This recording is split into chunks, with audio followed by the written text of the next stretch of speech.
Muhaddis Kabir Allama Ziaul Mustafa Sahab, and I'll pass the mic over to Allama Faizan Mustafa Sahab and our guest speaker, inshallah.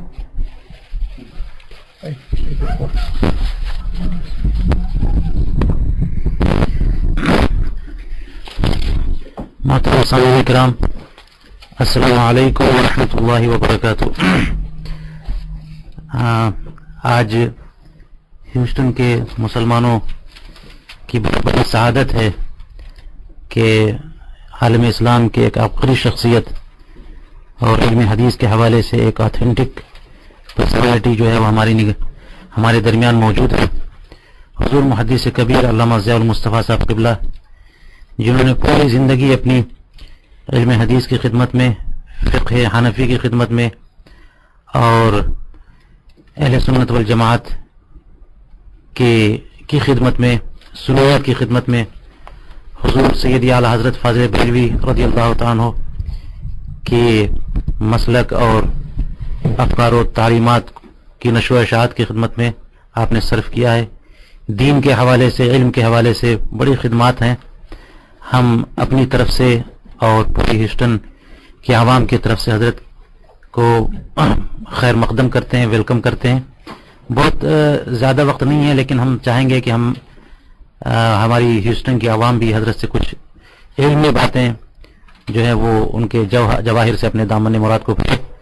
تو اختر بھائی، میں حضرت کو سلام کریں، پھر میں آپ سے پہلے کچھ حضرت ہم آپ کو ہیوسٹن میں اور اپنے اسٹوڈیو میں خوش آمدید کہتے ہیں۔ یہ بہت سعادت کی بات ہے، ایک بہت عرصے بعد آپ سے ملاقات ہوئی الحمدللہ۔ آپ اگر آپ کو یاد ہو تو آپ تقریباً 14 سال ہوئے آپ اس اسٹوڈیوز میں بھی آئے ہیں۔ اس وقت علامہ اعظمی صاحب بھی آپ کے ساتھ موجود تھے، تو ایک بہت اچھا ہم نے آپ کے ساتھ جو اس وقت ٹائم گزارا بہت اچھا تھا، اور بہت ہی ہم نے آپ سے ان دنوں میں بہت کچھ سیکھا۔ آپ نے یہاں پر ہمارے سامعین سے بھی کافی بات چیت کی۔ ہم چاہتے ہیں کہ ہم اپنے سامعین کو کچھ تھوڑا سا یاد کراتے ہوئے آپ کی جو علمی جو شخصیت ہے اس کے حوالے سے آپ سے کچھ سوالات کریں، تاکہ ہمارے سامعین ایک مرتبہ پھر اس بات سے واقف ہوں کہ اللہ تعالیٰ نے آپ پر جو علم آپ کو عطا کیا ہے اس کے بارے میں ہم اپنے سامعین کو بتاتے چلیں۔ تو حضرت میں اپنے سامعین کو کچھ دیر پہلے آپ سے بتا رہا تھا کہ اس دنیا میں بہت ہی محدود تعداد میں جو لوگ ہوں گے جن کو ہم کہہ سکتے ہیں کہ یہ محدث کبیر ہیں۔ میں بھی فیضان مصطفیٰ صاحب کریکٹ کر سکتے ہیں مجھے کہ کتنے ایسے لوگ ہوں گے کہ جن کے بارے میں ہم کہہ سکتے ہیں کہ یہ محدث کبیر ہوں گے اس دنیا میں؟ محدث کبیر کا جو ٹائٹل ہے تو وہ تو حضرت ہی کے ساتھ خاص ہے، اور اس وقت جب بھی یہ لفظ یوز کیا جاتا ہے تو حضرت ہی کی شخصیت پر اطلاق ہوتا ہے، انہی کی شخصیت مراد ہوتی ہے۔ واقعی ویسے محدث جو ہے وہ ہر اس ماہر علم حدیث کو کہا جا سکتا ہے جس سے علم حدیث پہ اتھارٹی حاصل ہو، لیکن اس میں بھی اس زمانے میں چونکہ حضرت کی خدمات گزشتہ 40-50 سال سے علم حدیث کے حوالے سے ہیں، تو میں نہیں سمجھتا کہ اس قدر طویل تجربے کا ماہر اس زمانے میں۔ جی، میرا مقصد یہ تھا کہ اس لیول کا اس دنیا میں ابھی اور کون ہوگا۔ تو ماشاءاللہ ہماری خوش قسمتی کہ حضرت آپ یہاں تشریف لائیں۔ حضرت آپ خود ہی بتائیں کہ آپ جو علم حدیث جو آپ نے پوری زندگی سیکھا اور سکھایا، اس کے حوالے سے میں بتائیں کہ کیا کس طرح سے سیکھا آپ نے اور کس طرح سے آپ اس کو آگے بڑھا رہے ہیں؟ بہت بہت شکریہ کہ آپ نے مجھے یہاں ہیوسٹن کے مسلمانوں سے کچھ گفتگو کرنے اور ان کو باتیں سنانے کا موقع عطا فرمایا۔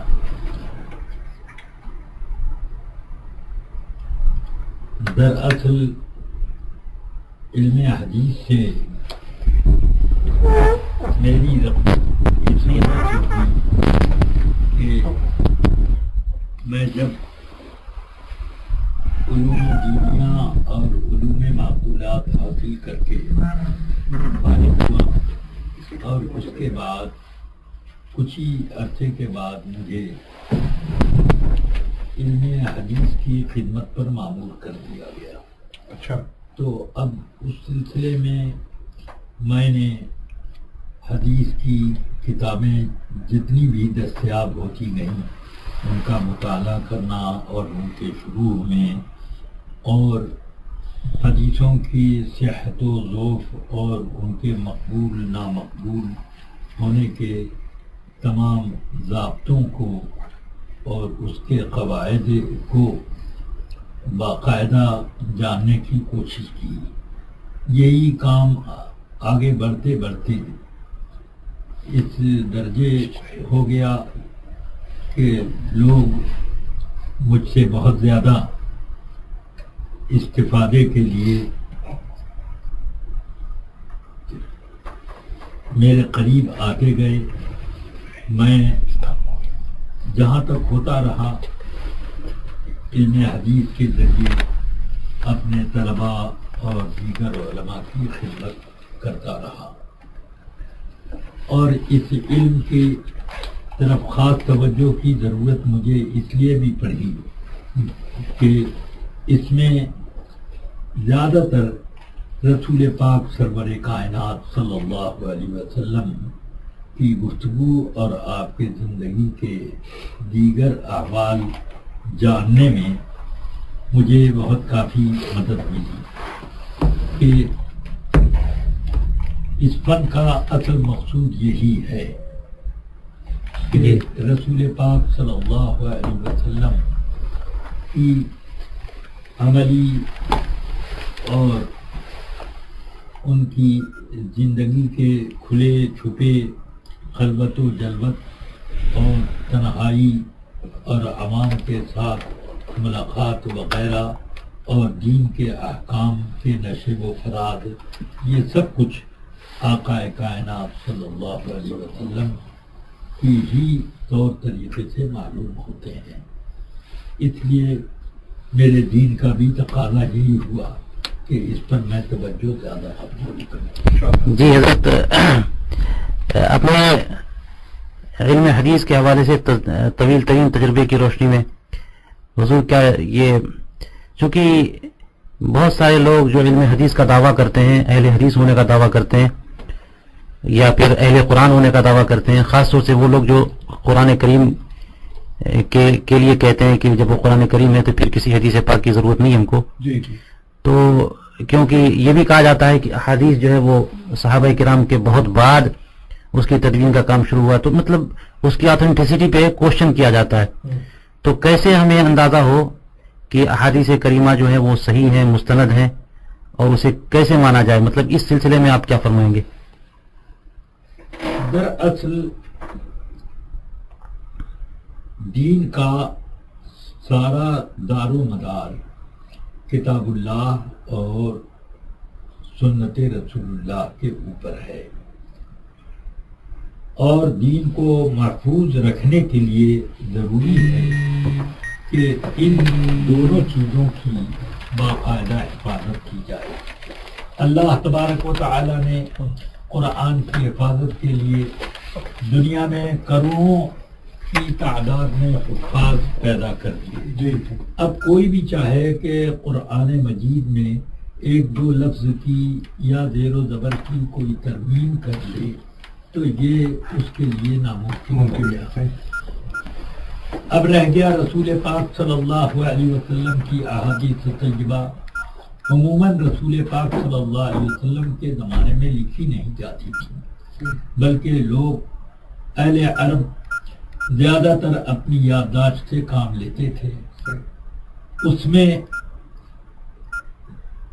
جو رسول پاک کے صحابہ کرام تھے ہر معاملے میں وہ بڑے ہی دیانتدار اور کسی چیز کے باہر کے داخل کرنے کے روادار نہ تھے. اس وجہ سے ان لوگوں نے تو حدیثوں کی باقاعدہ حفاظت کی، اور حفاظت کا اصل مقصود ان کا یہی تھا کہ کتاب اللہ میں رسول پاک صلی اللہ علیہ وسلم کی اطاعت اور ان کے طور طریقے کے اپنانے اور ان کے اعمال تک کی پیروی کرنے کا حکم دیا. اس بنا پر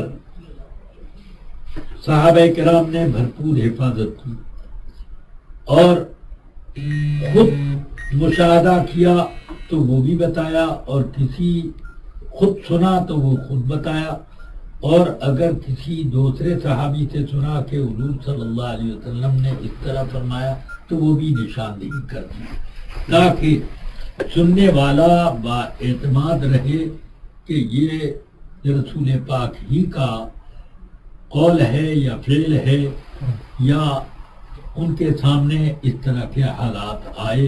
وہ سب چیزیں ان لوگوں نے محفوظ رکھی.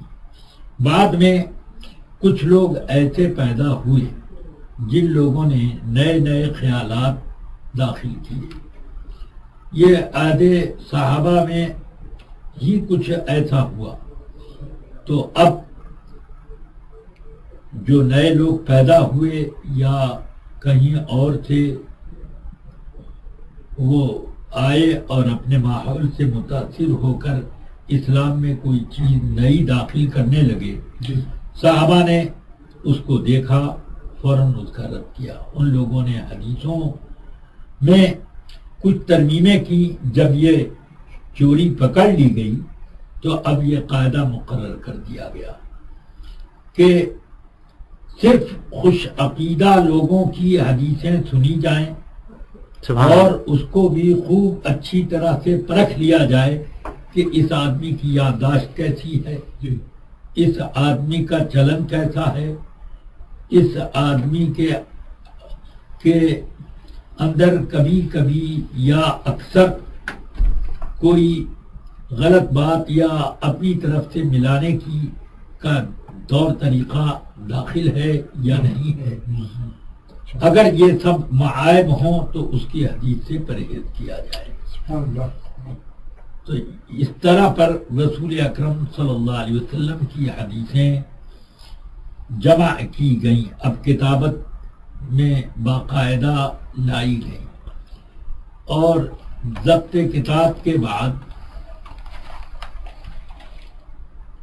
اس میں کبھی کبھار ایسا بھی ہوا کہ کچھ مخدوش راویوں کی حدیثیں بھی اس میں داخل ہو گئیں. تو اب حدیث کی کتابوں میں لوگوں نے بہت زیادہ احتیاط برتنی شروع کی. اس معاملے میں مدینہ طیبہ، مکہ معظمہ اور ملک شام اور کوفہ اور بصرہ اور بہت سارے علاقوں میں لوگوں نے کام شروع کیے. کتابیں جمع ہوئیں اور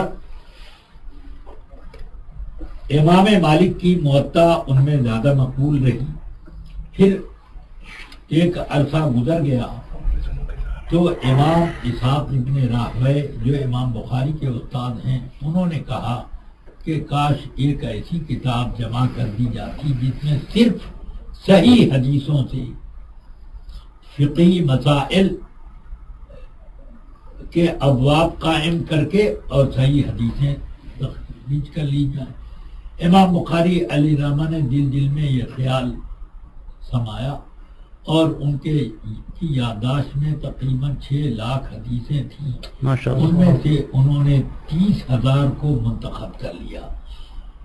30,000 میں سے اب انہوں نے باقاعدہ قواعد پر پرکھ کر اور اسی طرح غیبی اشارات استخارے کے ذریعے سے حاصل کر کے اپنی ایک ضخیم کتاب بخاری شریف جمع کی، جس میں 7,000 سے کچھ زیادہ حدیثیں انہوں نے اکٹھی کر دی. ان میں مقررات بھی ہیں. تو وہ کتاب جمع ہوئی، امام اسحاق ابن راہوے کو انہوں نے پیش کی، بہت پسند کیا.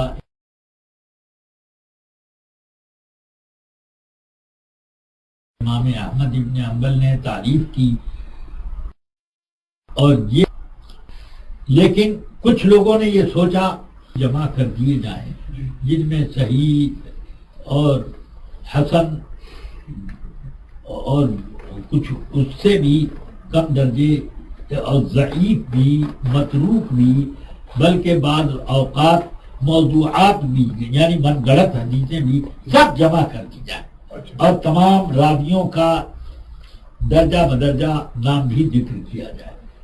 آنے والے لوگ انہوں نے یہ سوچا کہ آنے والے لوگ قواعد تنقید پر ان سب حدیثوں کو الگ الگ کر کے اس کے ذریعے سے اب دوسرے کام بھی کر سکیں گے کہ ایک موضوع پر یعنی ایک مسئلے کو ثابت کرنے کے لیے اگر کئی قسم کی حدیثیں ملتی ہیں تو ان سب کو اکٹھا ایک آدمی کر سکے گا جی. اور اس میں اب قواعد تنقید جو ہیں کہ حدیثوں میں الگ الگ معیار رکھے کہ یہ صحیح ہے کہ ضعیف ہے یہ کیا اس حساب سے وہ الگ کرے ان سب کی تنقید کی جائے. اس تنقید کے بعد پھر یہ دیکھا جائے کہ ضعیف حدیثیں کئی عدد ایسی ملتی ہیں جو ایک دوسرے کے ہم معنی ہوتی ہیں کہ ضعیف ضعیف ضعیف ضعیف مل کر کے وہ قوی ہو جاتی ہیں. کیا بات. سبحان اللہ.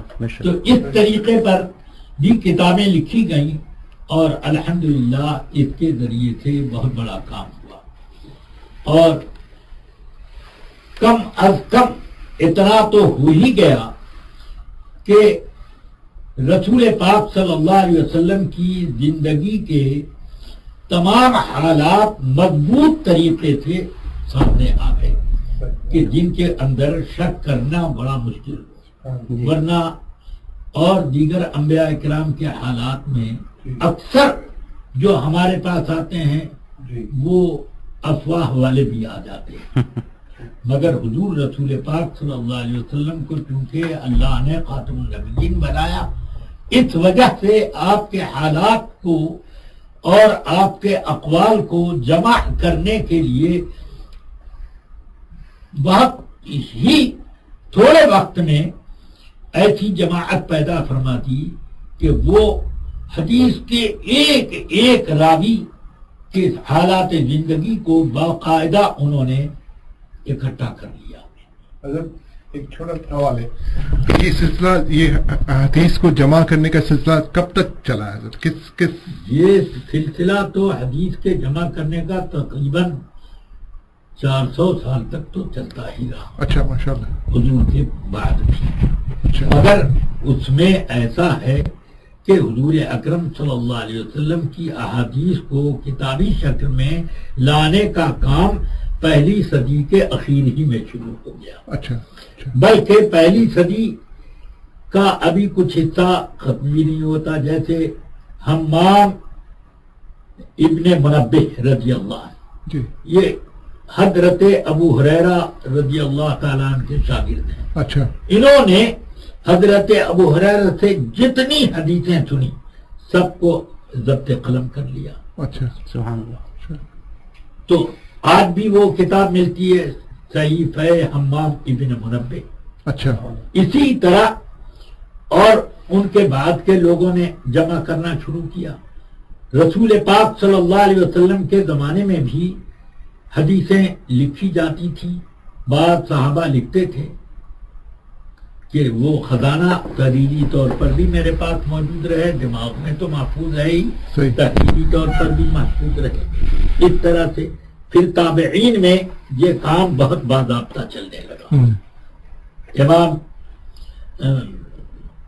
تابعین میں امام زہری ہیں جو امام مالک کے بھی استاد ہوتے ہیں. اچھا. اور حضرت ربیعۃ الرائے ہیں اور دیگر کئی بڑے بڑے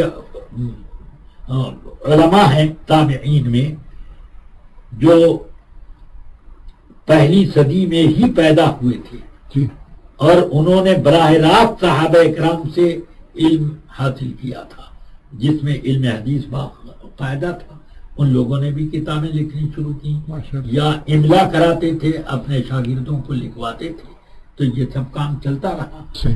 یہ بہت ساری چیزیں جمع ہوئیں اس طرح پر، اور کچھ چیزیں یہ تھیں کہ لوگوں نے صرف سینے میں محفوظ رکھی، جی تو ان چیزوں کو اور لوگوں نے ان کے بعد جمع کیا، پھر اور بعد میں جمع کیا، پھر اور بعد میں، اس طرح سے یہ چلتا رہا، مگر راوی کا سلسلہ پورا رسول پاک تک پہنچنا چاہیے، اور ایک ایک راوی کہ میں نے فلاں سے سنا، انہوں نے کہا میں نے فلاں سے لیا، فلاں سے لیا، فلاں نے فلاں سے لیا، فلاں سے فلاں نے، یہاں تک کہ رسول پاک، صلی اللہ علیہ وسلم۔ اس طرح پر کتابیں جمع ہو گئیں۔ حضرت لیکن ایک سوال یہ آتا ہے کہ کیا نبی کے پاس نے اس کو احادیث کو لکھنے سے منع فرمایا تھا، یا وہ نہیں چاہتے تھے، یا؟ ہاں، یہ سوال ہے۔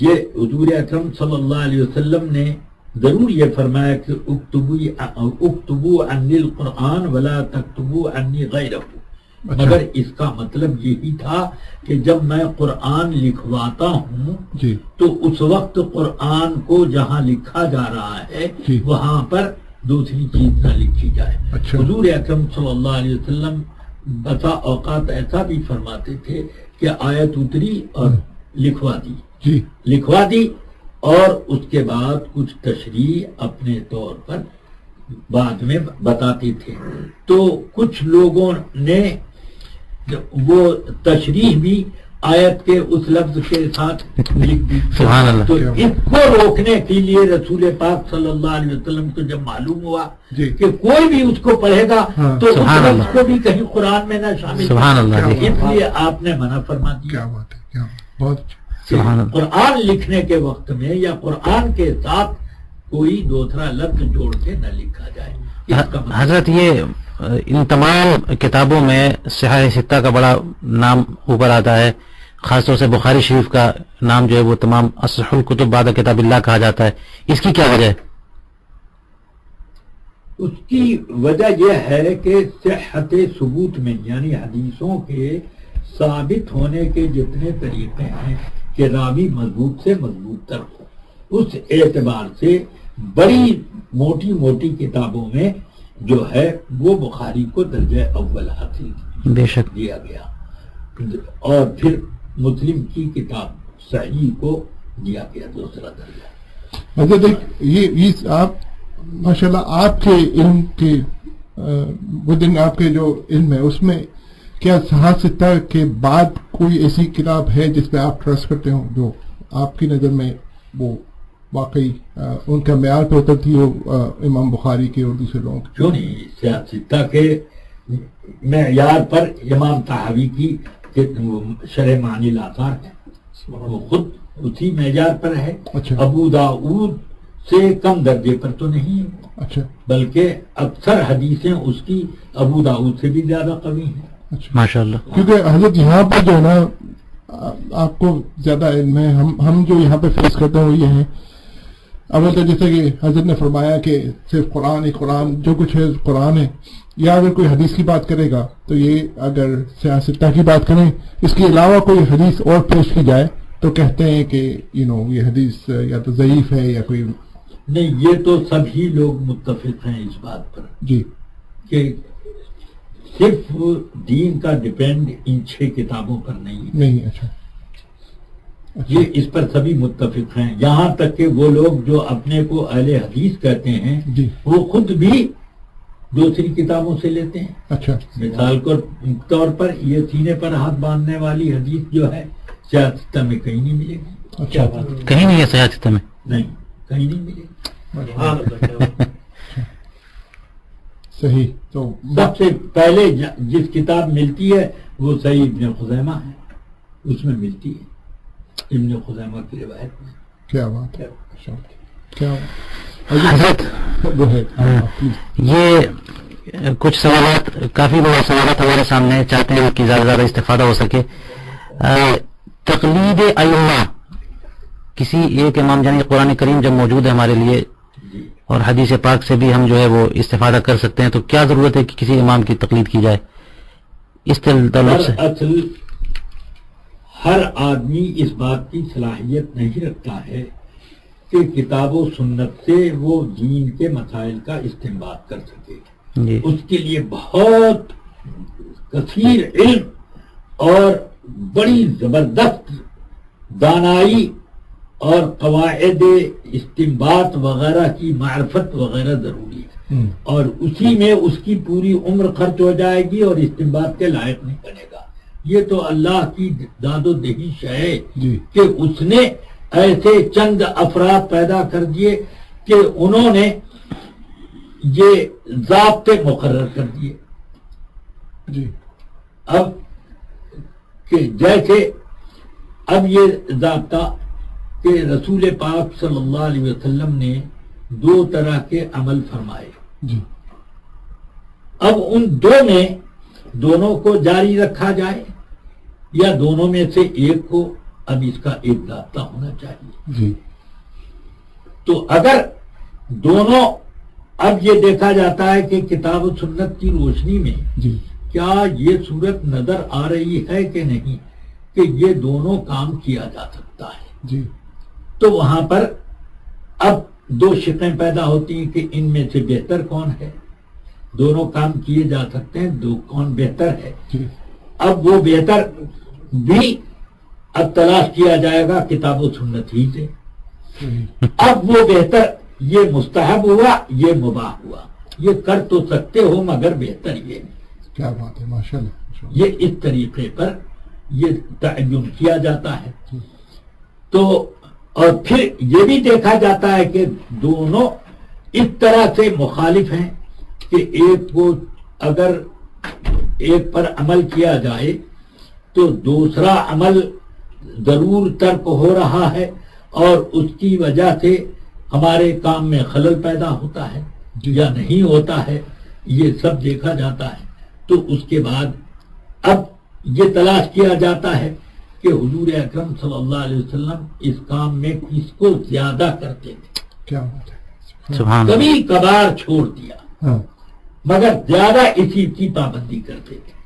تو وہ سنت موقدہ ہو گئی، اور کبھی کبھار کر لیتے تھے وہ سنت غیر موقدہ ہوئی.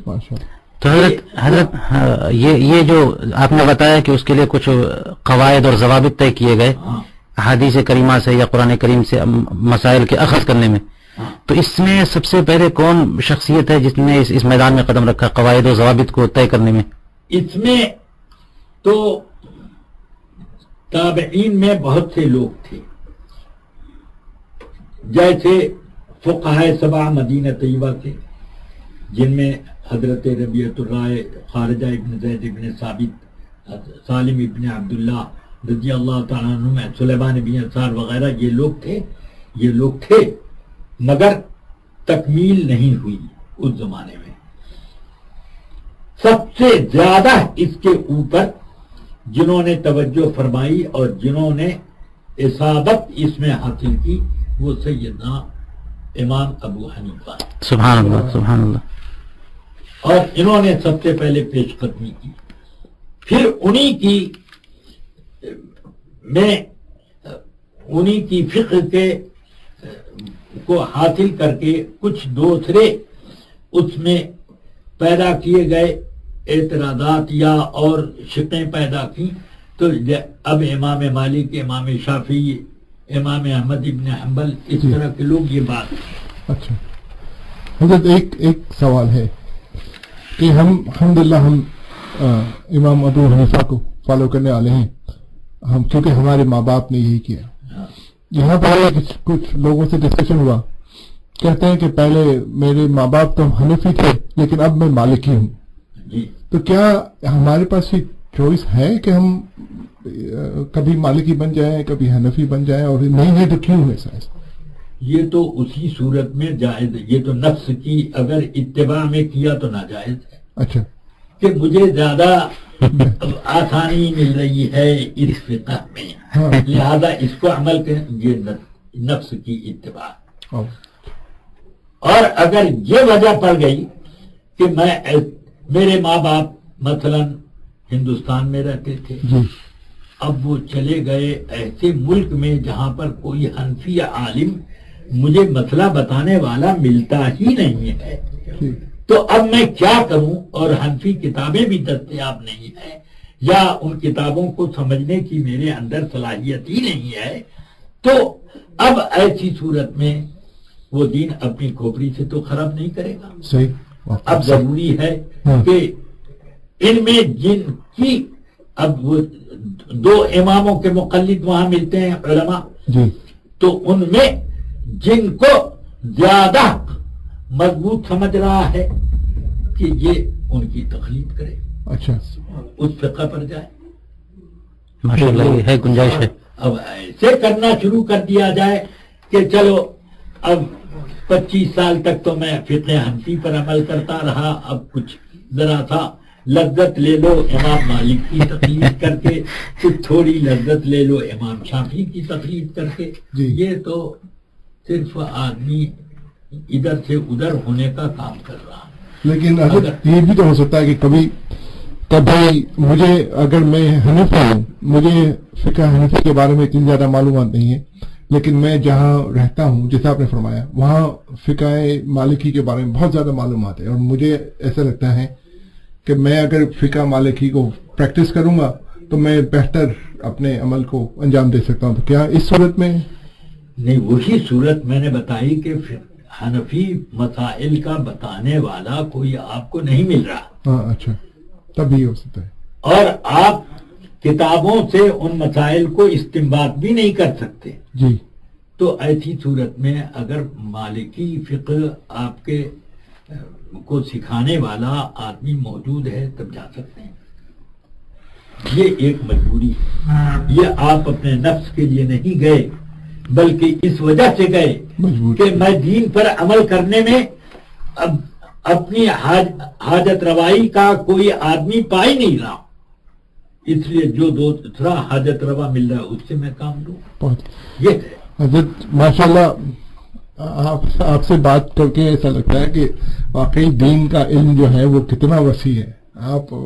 وہی مجھے تو وہ پرانا زمانہ یاد آتا ہے جب آپ تشریف لائے تھے، اس وقت بھی ہمیں یہی فیلنگ ہوتی تھی کہ ہم لوگوں کو کتنا کم پتہ ہے۔ ماشاءاللہ آپ کے ساتھ بیٹھ کے تو آدمی پوری زندگی بیٹھے تب بھی سیکھتا رہے، لیکن حضرت تھوڑا سا ہم چینج کرتے ہیں ذرا ٹاپک کو، وہ یہ ہے کہ آج کل کی جو حالات مسلمانوں کے سامنے ہیں، آپ نے دیکھا ہوگا کہ آج کل جو کچھ ہو رہا ہے یورپ وغیرہ میں، جی آج کل جو فرانس میں، شاید آپ تو ٹریول کر رہے ہیں، پتہ نہیں آپ کو لوگوں نے بریف کیا یا نہیں کیا، وہاں پر حضرت وہاں پر ایک جو نیوز پیپر ہے جس نے نبی صلی اللہ علیہ وسلم کے بارے میں گستاخیاں کی تھی، ان کی تصویریں بنا کر یا اس کے اسٹوڈیو میں جا کے، اس اخبار والوں میں جا کے کسی آدمی نے 12 لوگوں کو قتل کر دیا۔ اب مسئلہ کیا ہے کہ ایک طرف تو ہم وہ لوگ قتل کر کے چل گئے، اور اسلام جو مسلمان فرانس میں ہیں ان لوگوں کی مشکل آ گئی کہ یہ جو کچھ ہے مسلمان ہیں وہ فتنہ کرتے ہیں، اور دوسری طرف یہ لوگ ہیں جو نبی صلی اللہ علیہ وسلم کی شان میں جو گستاخیوں کے انبار لگا پلان بناتے ہیں۔ جی، تو اتفاق سے جب دیکھیں، جب یہ جو جن لوگوں نے ان کو مارا ہے جب وہ گئے ہیں تو وہ اس وقت پلاننگ ہو رہی تھی کہ اگلے دن جو اخبار نکلے گا اس میں نبی صلی اللہ علیہ وسلم کے، کہنا تو نہیں چاہیے لیکن وہ کارٹون جو بناتے ہیں وہ کس طرح سے شائع کی جائے، مذاق کا خیز۔ جی، تو اب ہم مسلمان اتنے پریشانی کے عالم میں، کیا وہ آدمی صحیح تھے کہ جنہوں نے ان کو مارا، یا ہم کو کچھ اور طریقے سے اس کو ریئیکشن کرنا چاہیے کہ اسلام کا نام بھی خراب نہ ہو، اور یہ جو کارٹون بنانے والے ہیں ان کو بھی ہم کچھ سمجھائیں، کچھ ان سے ان کو عقل دلائیں کہ یہ جو ہے ہم کو ہمارے لیے بہت افسوس کی بات ہے اور دکھ کی بات ہے جو آپ لوگ کر رہے ہو۔ دینی مسائل کے معاملے میں اور ان معاملات میں جو کہ خالص اللہ و رسول کی تعلیمات سے متعلق ہیں، ان دونوں میں ذرا فرق ہے۔ اس لیے احانت رسول کا جب معاملہ آئے اور کوئی جج اس کا فیصلہ نہیں کر رہا ہے تو اب کیا کیا جائے، کون کیا کر رہا ہے؟ اب اس معاملے میں زیادہ تفصیل سے گفتگو کرنا حالات کے تقاضے اس سے مناسب نہیں ہے حضرت اس لیے، مگر یہ ہے کہ مسلمانوں کو وہ طریقہ اپنانا جس کی وجہ سے دہشت گردی کا لیبل مسلمانوں پر لگے، یہ اسلام کے بدنام کرنے کا ایک طریقہ ہے، اور رہ گیا کہ اس کا زبردست احتجاج ہونا چاہیے کہ مسلمان کسی نبی کا استہزاء پسند نہیں کرتا، تو اپنے خاص نبی اور مقتدا ان کا استہزاء، مذاق اڑانا یا ان کا ایسا کارٹون کہ جس سے لوگ ہنسی مذاق کریں، یہ سب چیزیں تو مسلمان برداشت نہیں کرتے۔ ہر آدمی کے دل پہ چوٹ لگتی ہے کہ نہیں، جو مسلمان ہے چوٹ تو لگتی ہے، تو اس چوٹ کا احساس سب کو ہونا چاہیے۔ اب جس کو چوٹ لگی اس نے کیا کیا اللہ جانے، مگر وہ چیز تو سامنے آ گئی، جو چوٹ لگی وہ سامنے ہے۔ اس لیے ایسے حالات پیدا ہی نہیں کرنا چاہیے کہ جس سے اس طرح کی صورتحال پیدا ہو جائے کہ جانے جائیں۔ حضرت ایک سوال، آدمی جب عقیدت کے معاملے میں ہوتا ہے تو اس کے اوپر جیسی عقیدت ہوگی اسی حساب سے اس کے اوپر اثر قائم ہوگا، تو ہو سکتا ہے کہ وہ اس میں پاگلوں جیسا راستہ اختیار کر لے، اس لیے ایسے حالات پیدا نہیں ہونا چاہیے۔ یہ جو دنیا میں آج کل بڑے گروپ آئے ہوئے ہیں مسلمانوں کے نام سے، القاعدہ ہے، طالبان ہے، داعش ہے، کیا کیا، یہ سب جو ہیں مسلمانوں کو بدنام کرنے والے گروہ ہیں، اسلامی طور طریقہ ان کا کوئی بھی نہیں ہے، کوئی طور طریقہ ان کا نہیں ہے۔ یہ اب مجھے تو سمجھ ہی میں نہیں آتا کہ ان کو مسلمانوں کو بھی قتل کرتے ہوئے شرم نہیں آتی؟ آج تک ایک کافر کو قتل نہیں کیا ہوگا انہوں نے، اور مسلمانوں کا خون بے دریغ، بچوں کا، عورتوں کا۔ رسول پاک صلی اللہ علیہ وسلم نے جہاد کے میدان میں عورتوں کے اور بچوں کے قتل کرنے تک کی اجازت نہیں دی۔ جو اگر ایسا کرتا ہے وہ سزا کا مستحق ہو جاتا ہے۔ اسلامی تعلیمات اس کے بالکل منافی۔ ضیاع مال اور تباہی اور جان کو ضائع کرنا تو اور برا ہے، لوگوں کو ناکارہ بنا دینا، کسی کا ہاتھ چلا گیا، پاؤں چلا گیا، بھلے زندہ ہے مگر وہ کام کے لائق نہیں، یہ سب طریقے غیر اسلامی ہیں۔ اور اب مجھے سمجھ میں نہیں آتا کہ یہ کون سے مسلمان ہیں کہ خالد ابن ولید کی قبر کو بھی بمبارڈ کریں، یہ کون سے مسلمان ہیں کہ حضرت یونس علیہ السلام کی قبر کو بھی، قبر مبارک کو بھی وہ اپنے بموں کا نشانہ بنائے، کوئی نبی، کسی صحابی، کسی اور، یہ تو میں مسلمان نہیں سمجھ پاتا کہ قصداً بم اسی پر گرا رہے۔ معاذ اللہ، معاذ اللہ۔ حضرت اب چونکہ ہمارا وقت مکمل ہونے والا ہے اور کافی باتیں رہ گئی ہیں، لہٰذا گفتگو کو سمیٹتے ہوئے میں صرف یہ چاہوں گا کہ مختصراً ساری باتوں کو ذہن میں رکھتے ہوئے ہیوسٹن کے جو مسلمان ہیں یہاں پہ، جو اس وقت پوری شہر کے کنارے کنارے سے آپ کو سماع کر رہے ہیں، ان کے لیے کچھ دینی اعتبار سے کچھ نصیحت کے کلمات ارشاد فرما دیں کہ کس طرح سے۔ اس زمانے میں مسلمانوں کے نام پر میری گفتگو میں بھی کچھ حصے سمجھ میں آ کے مختلف فرقے بے اعتدالی کا شکار ہو گئے ہیں جی، اور اس بے اعتدالی کی وجہ سے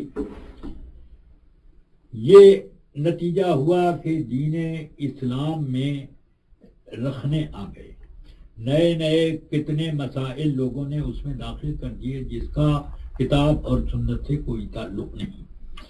اسی بنا پر ہمارے